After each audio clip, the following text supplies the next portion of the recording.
This program is rated PG. It contains themes and scenes which may not be suitable for very young audiences. Parental guidance is advised. Be advised that the views and opinions of the hosts and guests do not reflect those of the station.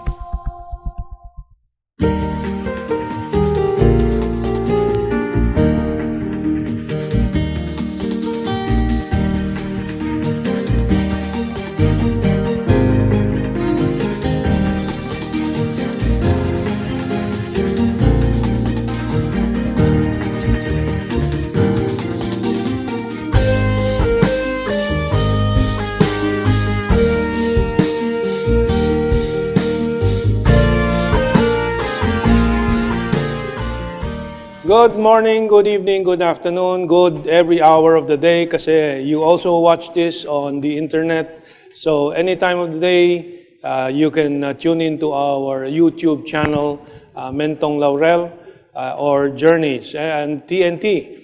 But this is our second episode for year 2018 and we have our guest who's dressed up for winter in Beijing, Mr. Pete Arce.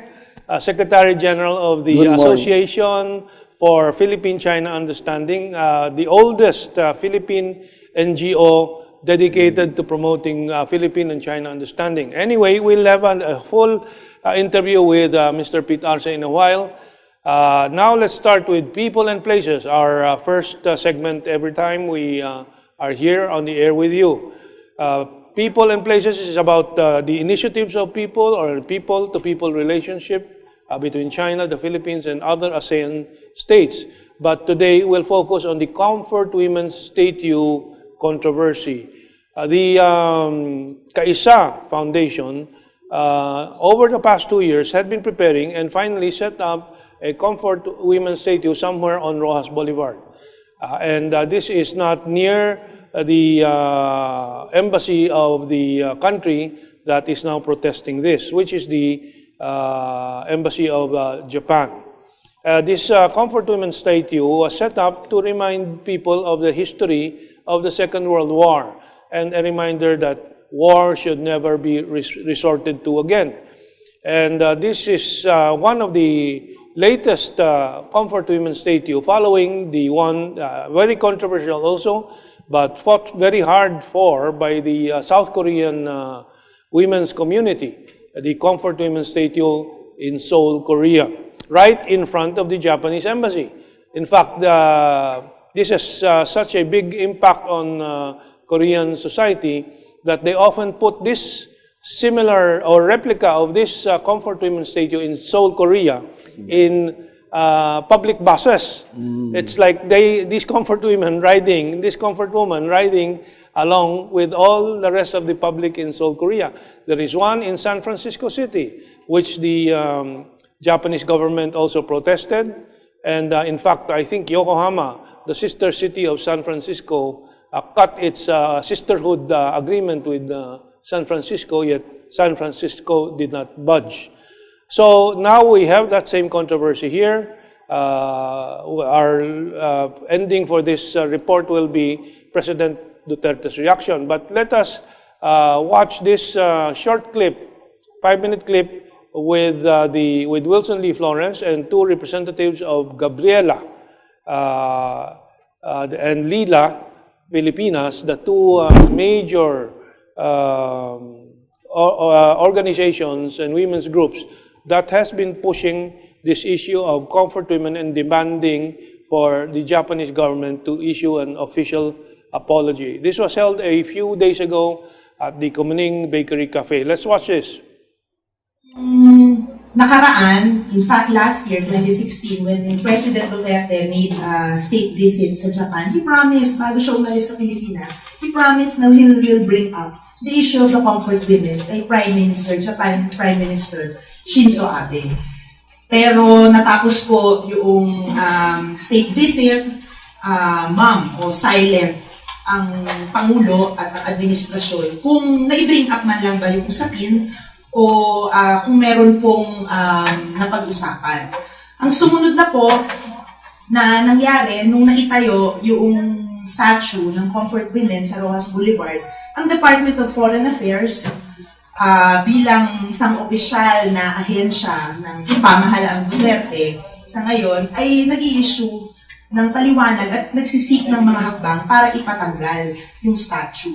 A political act that we can only surmise speaks of the stance of the current Duterte administration sa issue ng comfort women. Wala pong pinag-iba sa mga nakaraang administrasyon na hahayaang hindi makamtan yung katarungan para sa ating mga kababayan, sa ating mga lola, mga former comfort women, in the name of pursuing political relations or mabuting pakikipagrelasyon sa Japan, lalong-lalo na po sa period na ito na ang Japan ay nagiging aggressive sa kanilang relasyon sa ibang mga bansa kapitbahay nito sa Southeast Asia, sa Asia, as part of yung proyekto ng Japanese government na mag-regain ng kanilang political, military power within the region. Hindi po natin dapat kalimutan na si Prime Minister Abe nasa cornerstone din ng kanyang political policy ay yung pagkakamit noong pagtatanggal ng Article 9 sa Japanese Constitution na nagdi-disallow sa Japan na mag-posisyon ng kanyang mga military troops labas sa Japan. Ito po ay historically na karoon sa konstitusyon ng Japan bilang pagkilala doon sa aral at naging karanasan ng Japanese people sa Second World War. Na pumasok ang Japan sa isang gera, nag-deploy ng mga tropa niya sa ibang mga bansa, may ganting or may ganting epekto sa mga mamamayan ng Japan. The horrors and the effects of Hiroshima and Nagasaki, napakatindi po ng epekto sa mga mamamayan ng Japan. At bilang pagkilala dun sa ganong experience at aral, ay nilagay po nila yung Article 9 sa Japan Constitution na nagdi-disallow nga na magkaroon ng ganitong pagkakataon uli yung Japan na mag-build ng kanyang presence outside of Japan, maging isang military might, mag-engage sa mga gera labas sa defense ng kanyang sariling bansa na maaaring magkaroon ng epekto sa mga mamamayan niya. At si Prime Minister Abe, na nakikipagmabutihan po si Pangulong Duterte sa kanya, in fact, merong itinutuloy mula pa nung nakaraang administrasyon ni Pangulong Aquino, may itinutuloy na negosasyon kaugnay ng isang similar visiting forces agreement between the Philippines and Japan. Katulad ng meron ang Philippines at ang US, mag-aalaw ng forward deployment ng mga Japanese troops sa Pilipinas, mag-aalaw ng military exercises sa pagitan ng Japan at ng Pilipinas na maaaring gawin dito rin sa Pilipinas. At ito po ay malamang na sa pagpupursu ng ganitong mga political objectives ni Pangulong Duterte o ng Duterte administration with Japan ay muli na naman pong kinakalimutan at isinasantabi, sinusweep under the rug yung dekada na pong kahilingan ng ating mga comfort women at kasama ang mamamayang Pilipino na makamtan yung katarungan para sa ating pong lola, sa ating mga kababaihan na nakaranas ng wartime military sexual slavery sa kamay ng mga ng Japanese Imperial Army. Okay, I will not add anymore. I think that was a very thorough presentation. I just want to highlight the response of President Duterte when the Japanese embassy expressed its frustration over the issue. The Philippines, Duterte, hands off on the comfort women statue dispute. I think this is the right approach, the right response. It is a polite response to Japan, but it delivers the message that the statue will not be touched, will not be removed, just because the Japanese government is protesting it and wants it removed.